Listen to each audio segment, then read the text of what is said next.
What? Good morning, YouTube. The dollhouse is off and getting ready, packing. So Nikki, myself, and Iris are all gonna head up to the lake and we're gonna do a little ice fishing. I'm so excited about this. This is like, I'm so happy that Nikki wanted to actually go fishing with me and Iris wanted to go, and I hope we catch a couple really nice walleye, but we're just gonna have a fun family night on the ice. Just enjoy some good old home cooking and some family time together, and of course, some ice fishing, and we're bringing you guys with us. Cooler is packed. We got all sorts of good stuff in here. I'll be making my mom's chicken dumplings. We'll be having hot dogs and pancakes and sausage for breakfast. We'll be spending the night in the ice house. So I'm just getting everything ready. I packed up our food, our clothes, blankets, pillows, all my fishing stuff. Everything is pretty much ready to go. I'm putting it in the car and we're gonna take off here shortly. So this is what getting packed up for ice fishing looks like. Got a couple more things to put in the car, but this is pretty much it. We got food, food supplies, paper towels, everything you could ever imagine, big jug of water, all my fishing gear, some camera equipment, and then of course blankets and pillows.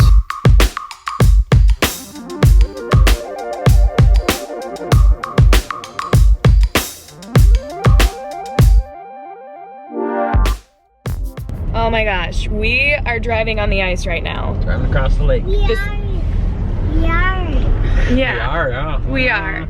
And John just scares me. He's like, all right, technically we're not on a road. Take your seatbelts off because we're driving on the ice. And if the car did go through the ice, you want to be able to get out as soon as possible. Yeah, I mean, there's plenty of ice here, and you know, the resort that we rent the house through maintains the roads and checks them and plows them and makes sure that they're safe enough to drive on. And if there's any areas, okay, but saying that is really creepy. It is, but you know, you want to be able to get out of the car as fast as possible. And it's creepy. If I were really concerned about going through the ice, I'd have the windows down too, because you want the water to be able to come in the windows as you're going down, so it doesn't if you don't have your windows down, it's like a vacuum within the car. You know, there's pressure. You can't open the doors because the water's pushing on the outside of the car. So if you have the windows down, the water comes in and you can just hop right out. So look at this, guys. We are driving on ice. Yep. This is not a road. You could drive a semi out here and it'd be completely safe, but also you drive really slow across lakes. You don't drive really fast. If you've ever seen ice road truckers, they explain that you have to go slow across the lake because if you go really fast, you create a wave underneath the ice, and that'll actually like upheave the ice. It'll push it, and that'll cause huge cracks. Well, that's why we're going, you know, 10 miles an hour, very slow. So there's no risk of getting in an accident or smashing into somebody, or you know, we're not going fast or anything like that. Hey Dad, what are you doing? Can you say that again? Can you say that again, the B-roll thing? We're laughing so hard because this is what Iris asked me. Iris just goes, hey mom, you want to take B-roll of me? Look at that, it's like a frozen tundra.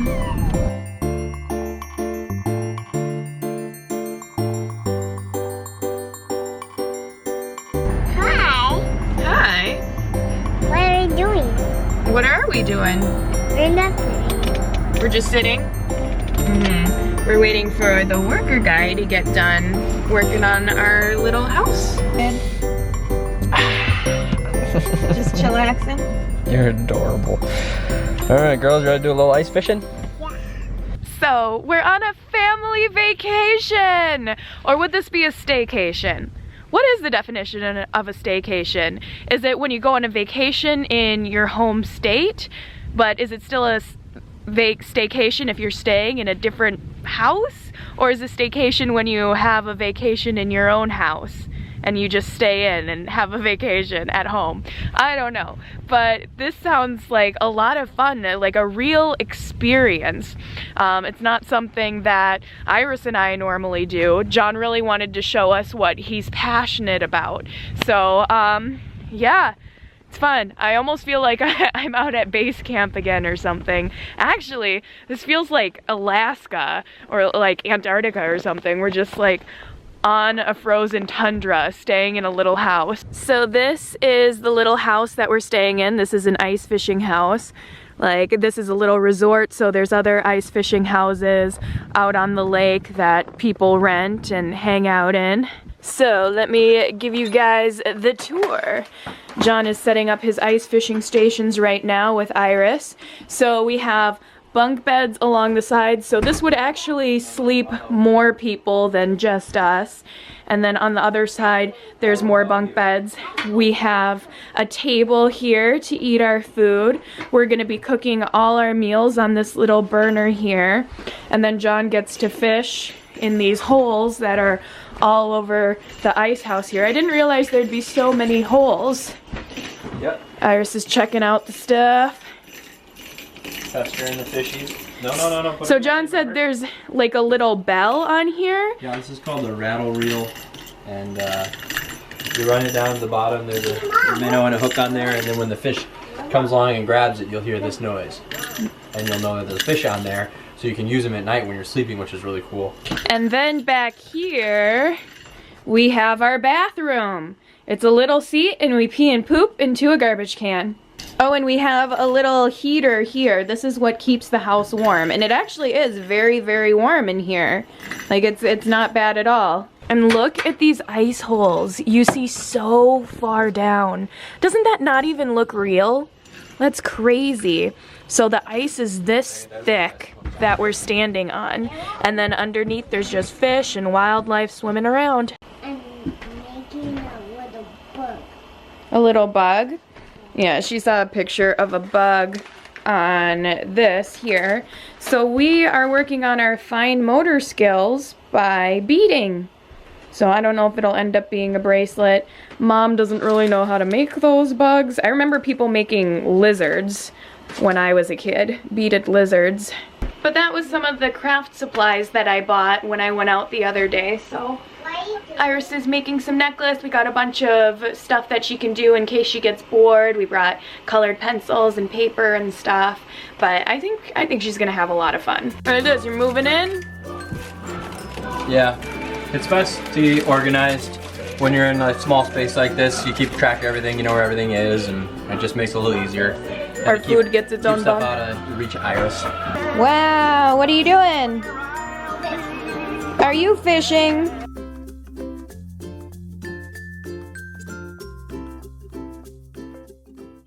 Getting settled in? Yeah, getting comfy. Could you get used to ice fishing?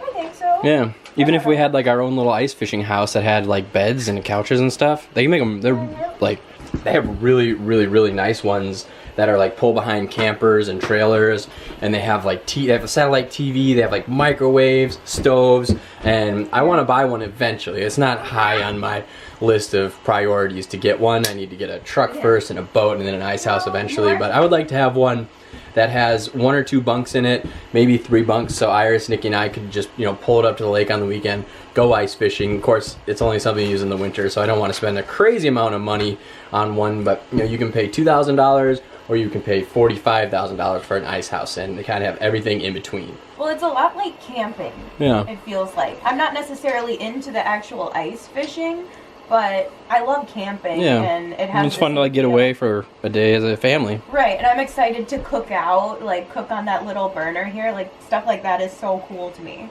Mom's homemade chicken and dumplings in the ice house. I think it's gonna be awesome. Yep. Iris, you like this little rod?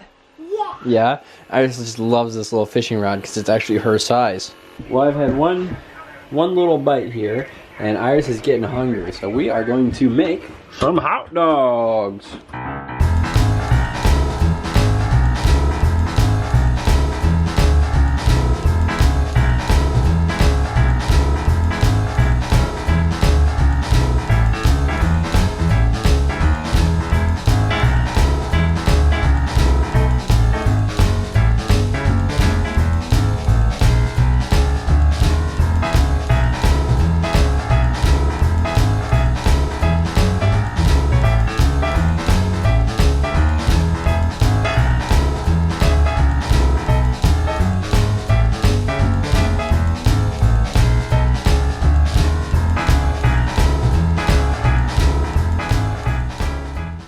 Alright, so we've been fishing for a few hours now, or John's been fishing for a few hours, and have caught nothing. Well, yeah, but we're just getting set up for the bite here. So. Alright, I was like, is this I normal? had one bite.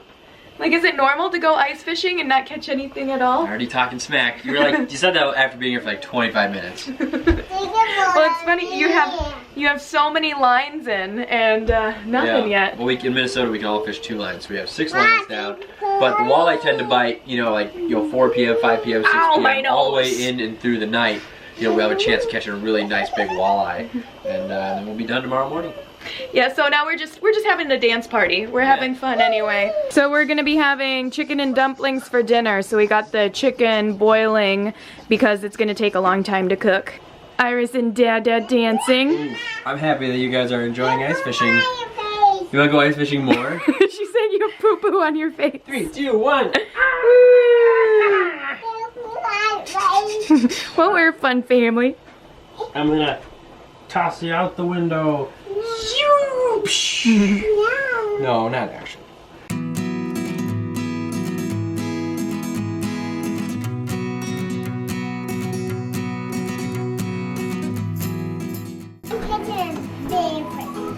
You're catching a big fish? Yeah, for that, we got the hole, we catch, and then we put the water in the hole, and then the fish come and taste it.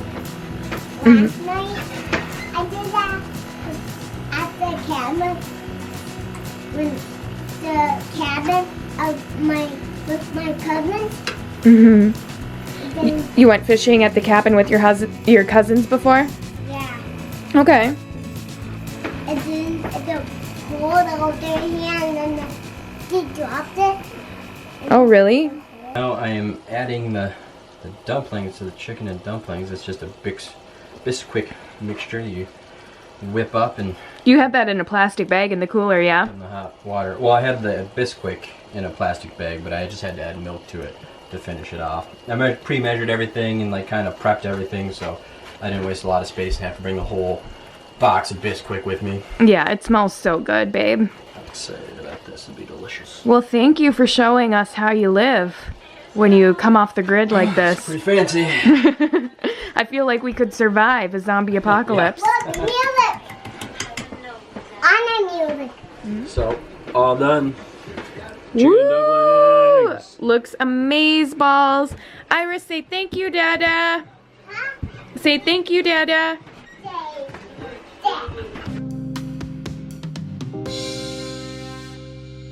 So this looks delicious. We are winding down our night. Iris has her apple juice. We're gonna have some chicken and dumplings. And I don't think we told you guys this earlier, but we are staying at a place called Twin Pines Resort. And this is in on Lake Mille Lacs. It had a, do you know what city we're in? It had kind Garrison, Minnesota. of Garrison, that's Yep. what it was. How's it taste? Hot. Yeah. You have to let this one cool down for a little bit, but it smells delicious. I mean, it was on the little crock pot here for like 2 hours, so. You really got something? You really got something. Woo! Woo! Is that a walleye? Yeah. That is a walleye. Yeah. Wow! Iris, what do you think? Can I Yeah. That's a big one. That's a good size, isn't it? Is that a, Yeah. that's a good size walleye. It's over 20 inches. What happened? Bling, bling, bling. You're doing that. Yeah, the bell. Yeah. The bell told us that a fish was on the line. Yeah. Was that crazy? Yeah. I think you wake this up. You wake this. I think the doorbell goes ding, ding, ding, ding, ding, ding, and the fish turns real good. We are gonna send him home. Wow. Say goodbye to him. Bye. Say have a nice day. I'm not there. Let's hold on to him until he gets his bearings. And Now we can sleep now. Now we can sleep? Yeah. Now it's time. Tell the doorbell when we get to know one.